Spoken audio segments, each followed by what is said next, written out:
Hi, everyone. This is Jason. Welcome back to the show. My guest today is Frank Dashwood, host of the Frank Dashwood YouTube channel. Frank covers topics on Bitcoin, cryptocurrency, and heavy metal. You can also find Frank on the Coin Metal Show on radiocrypto.com every Monday, Wednesday, and Friday at 8 p.m. to 11 p.m. Pacific Standard Time. Frank, welcome to the show.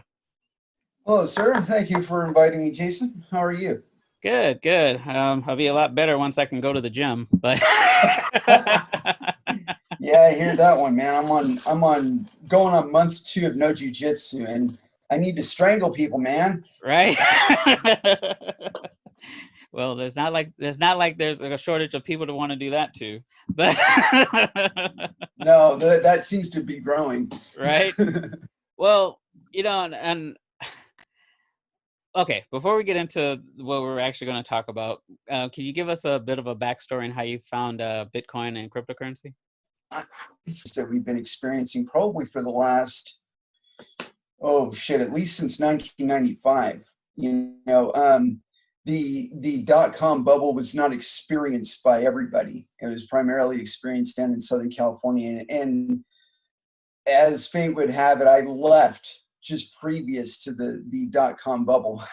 But anyway, I came up here, and work has always been relatively challenging up here.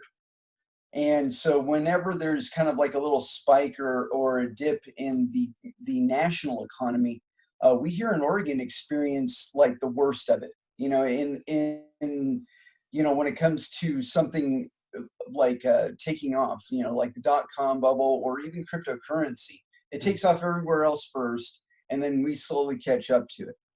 Crypto was a little bit different than that because there wasn't the same amount of regulatory cruft holding it down to begin with. So Oregon having a lot of renewable energy, we really picked up on it in like 2012 through 2014. Mining became really popular here.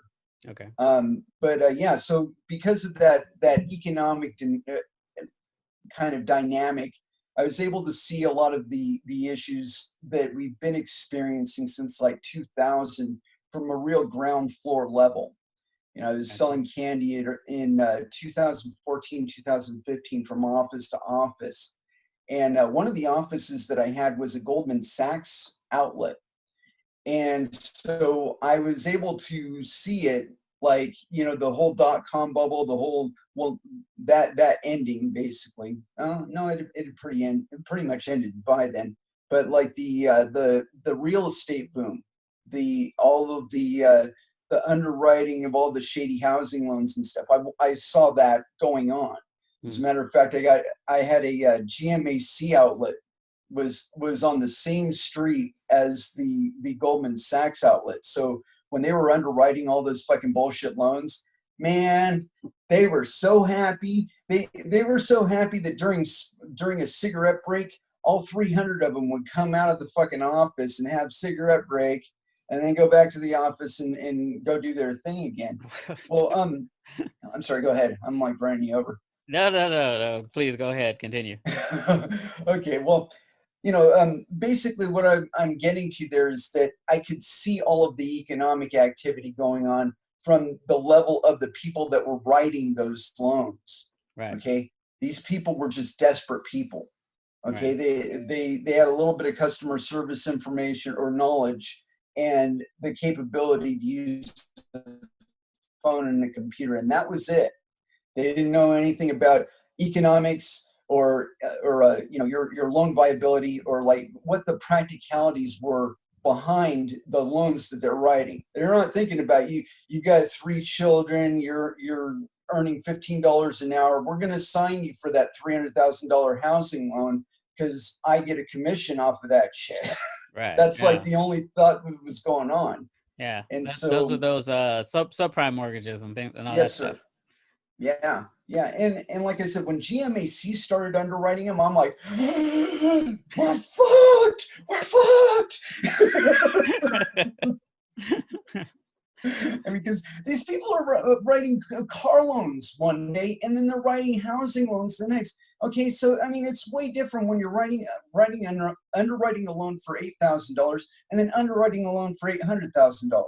Right. You know, there's a Yeah. whole different dynamic going on there. You know, when you're geared to thinking about writing $8,000 loans, you're thinking this person's going to pay it off in the next 3 to 5 years.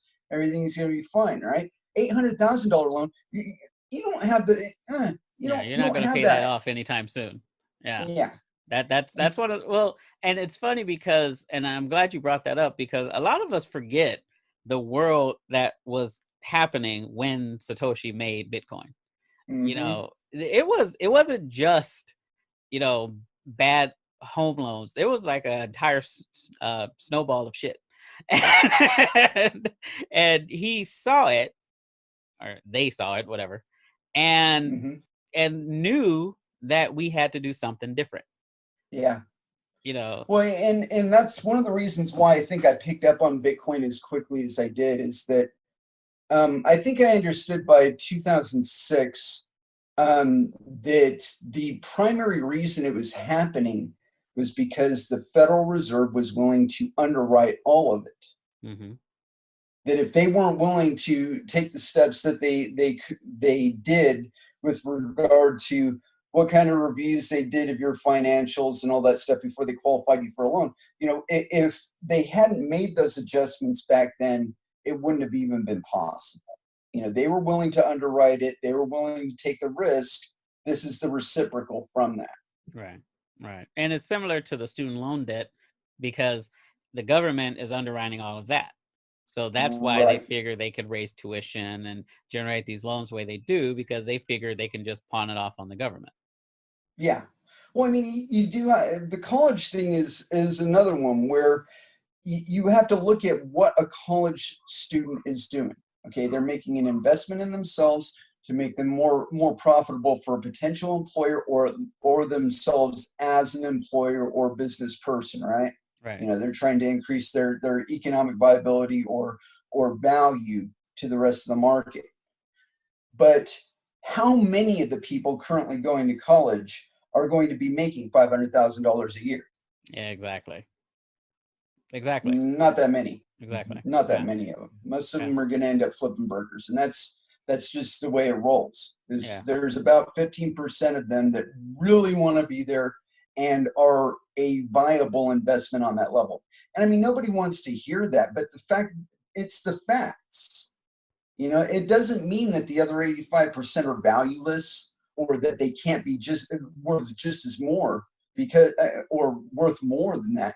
I mean, the fact of the matter is that a lot of those people that are in college are robbing themselves of other opportunities right now, that they could be making way more money than they ever fucking will, even after they get that degree. But they're so geared to the mentality. I mean, we're geared to that mentality. You know, you go to high school for 4 years, you graduate high school, you go to college, and then you become worth a shit. Right. Well, and you know, you think that, especially now, where you know you can go to like a coding camp or something, and you spend way less than you would going to a 4-year college for the same exact thing, and get the Hmm. job a lot faster. You know, Yeah. and it's funny because a friend of mine actually said it, and it's kind of messed up, but I kind of agree. Is that after the Rona hit, we all found out whose jobs were essential and whose weren't. Oh, no, we haven't done. We have not finished sorting that shit out. Yeah. I mean, the sole determiner of that is the market. You can think it's the government. You can think it's an extra. No, it's the market. It's It's the what market. people are willing to pay for. Exactly. Exactly. And people are already seeing that once all of this money that they're printing goes out there, the price of everything is going to go through the roof, Oh yeah. because it that's how the market works. You know, if it's like with in San Francisco. The reason why San Francisco is so expensive is because the people with who are owning the buildings know that typically you can pay this rent because you work for one of these tech companies. You know, if you were working for the city, I'm fairly sure the rent wouldn't be as astronomical as it currently is. Hmm. You know, Oh, and that's how it absolutely. works. That's how the market works.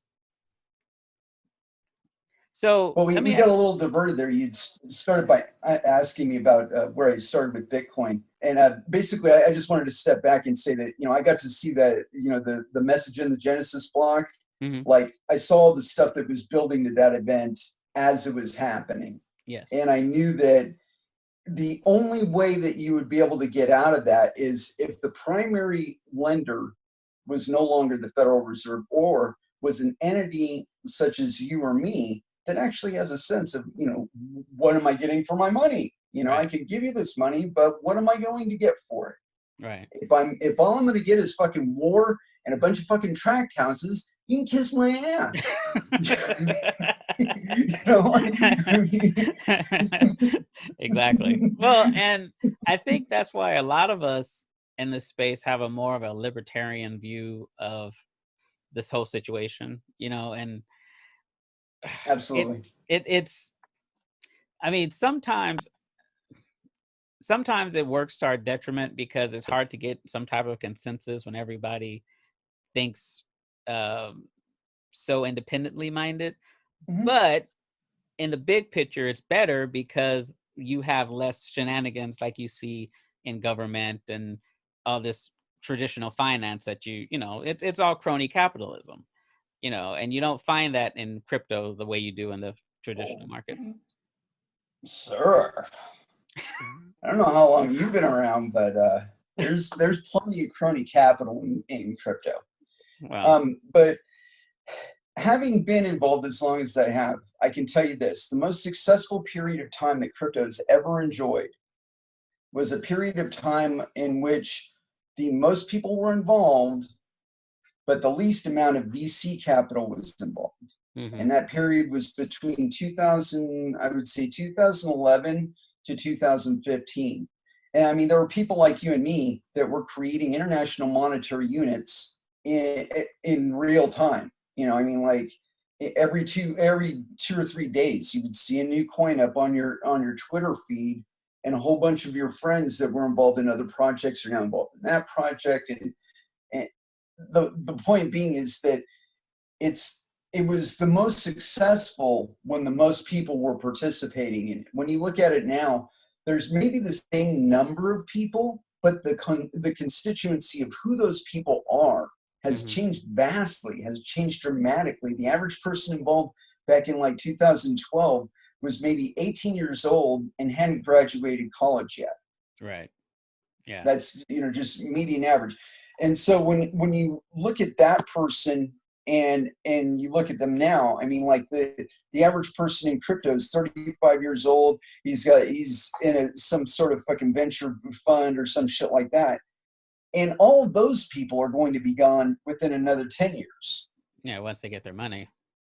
No, Yeah. no, no. They're not going to get their money. They're not going to get any money. Like people think that you can just make a project and it's going to be worth money. hmm No, no, no, no, no, no, no. Yeah. Like if you were here between 2009 and 2011, you had no idea any of this would work. You True. had no idea that any of this, you didn't know if you were going to wake up at 3 o'clock in the morning with a fucking AP9 pointed at your head from fucking CFTC or fucking the Treasury or any number of other entities out there, FBI, that Mhm. could have hammered down on us for what we were trying to do. Yeah. And so like the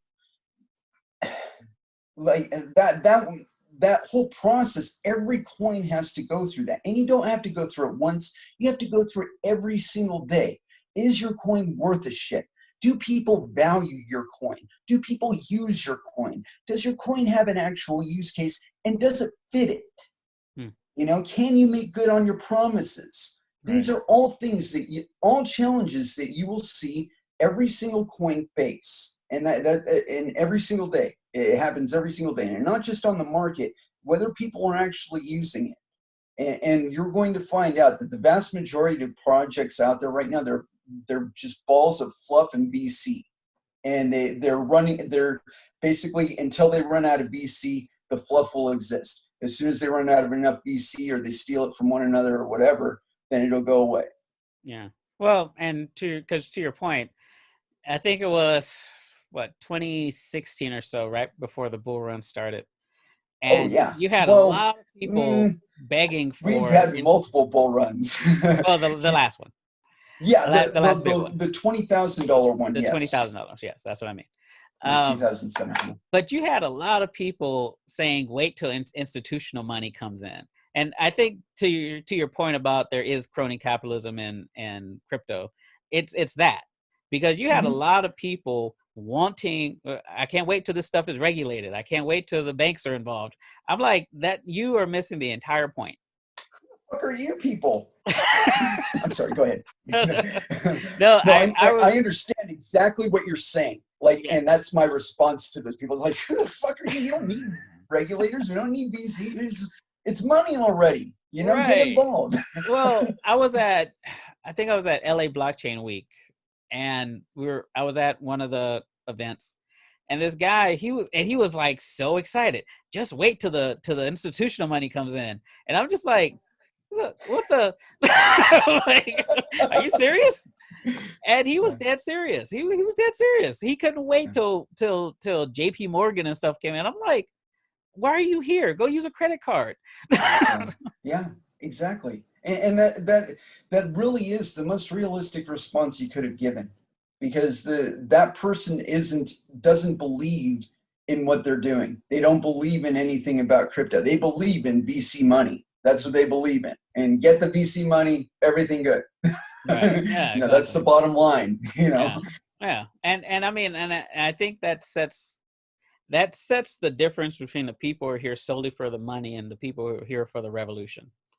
The Yeah. people, the people who can see the potential down the road that has nothing to do with being tied to the fiat market. And Wait, it's becoming I more stark.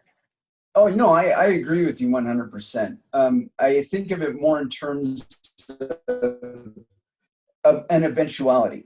We Mm, already know the fiat game is busted. I mean, that's a foregone conclusion. You probably knew it in 1934 instead.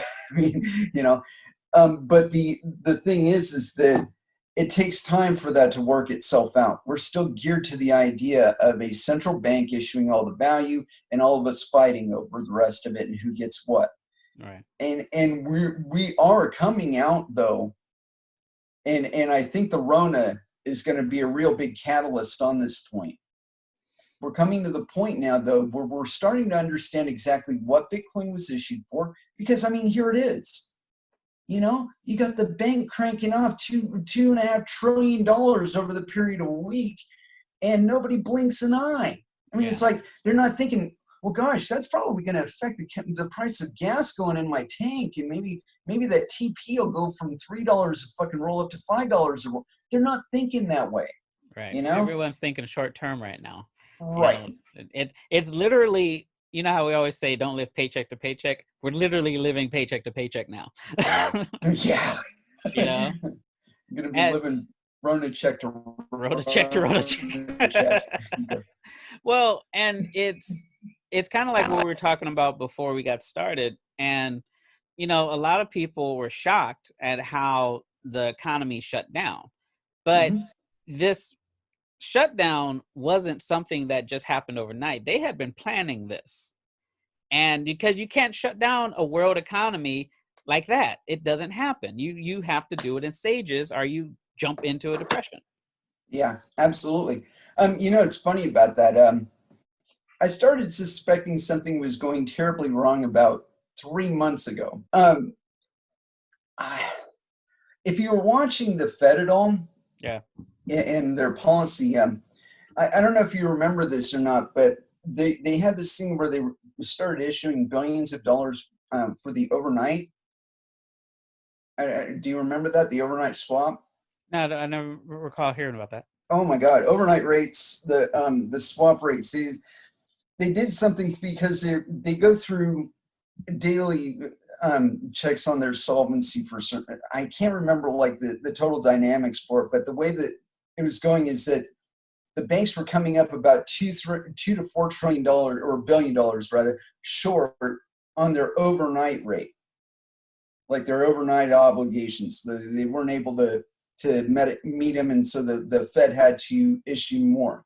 Mm. And so they did this like week after week after week after week after week, where they're doing it billions and billions and billions. And next thing you know, they're up to tens of billions. And then I think the last time I saw it was like $200 billion for the overnight rate. I'm like, okay, What? there is something really fucking wrong if we're short $200 billion on our 24-hour.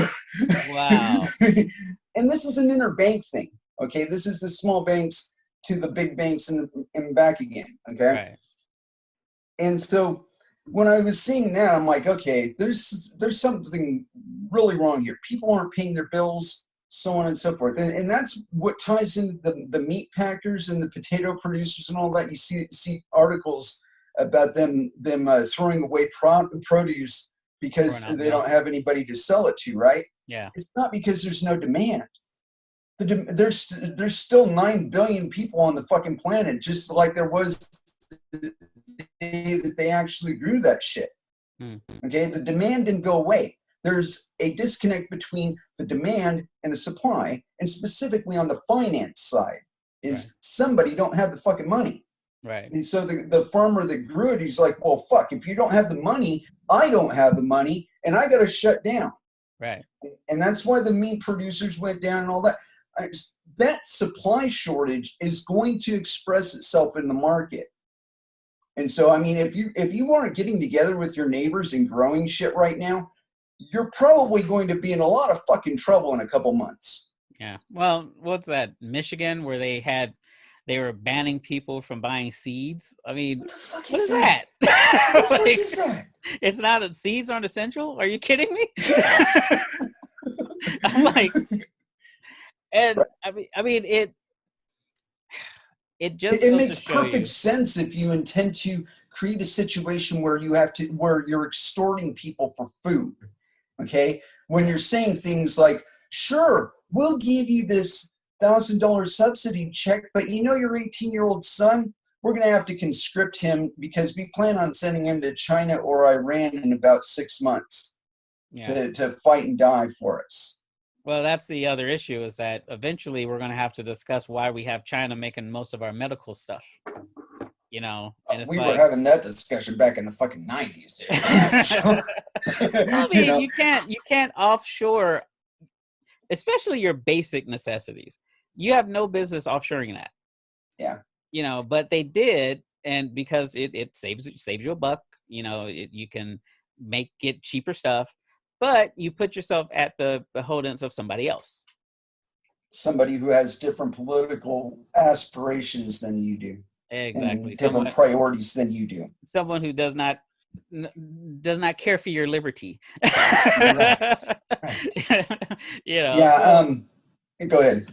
Well, I mean, it's just infuriating when we think that, you know, we have this way of life that we've been accustomed to, but now you see just how much of that life is dependent on someone who doesn't share your cultural or historical background. It's just it's weird. Oh yeah. Well, I mean, they have a completely different value system, and it's really funny because we're going through this right now in a kind of a frog in a boiling pot of water kind of way.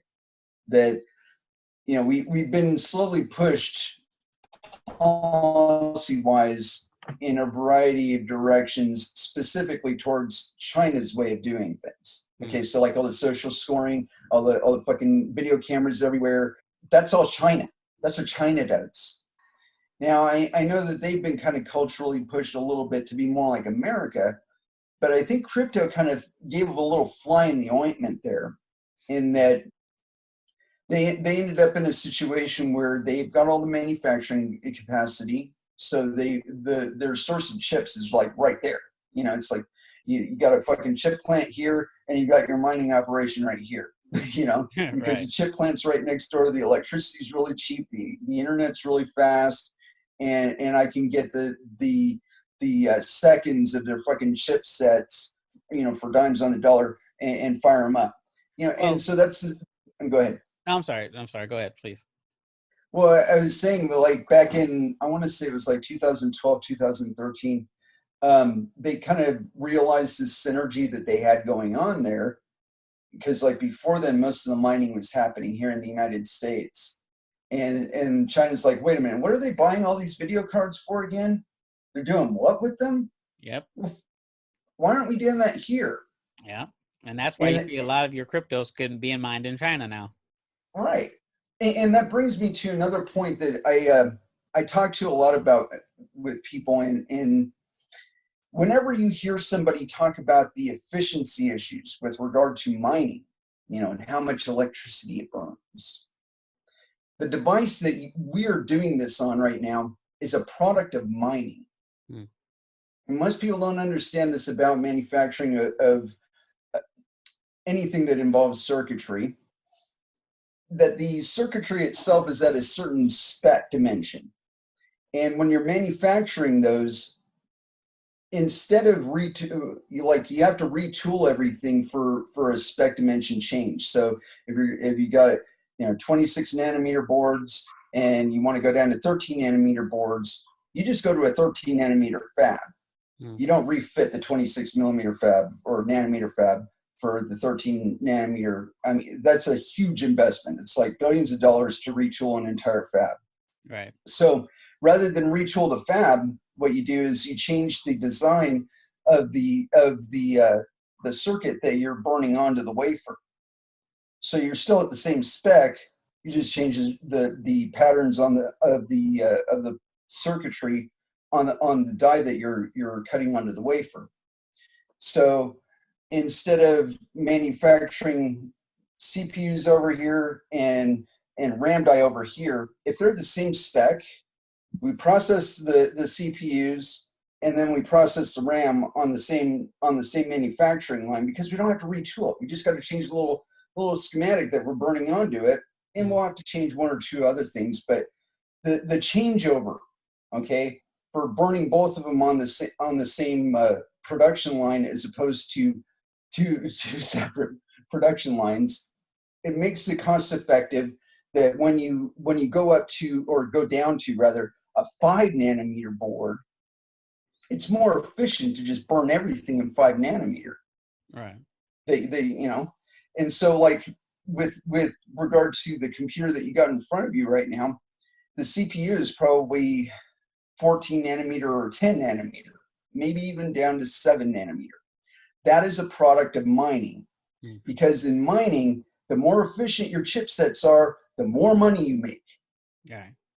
Okay, the less energy you burn. You see what I'm saying there? Like, the more powerful it is for the less electricity, the more money you make.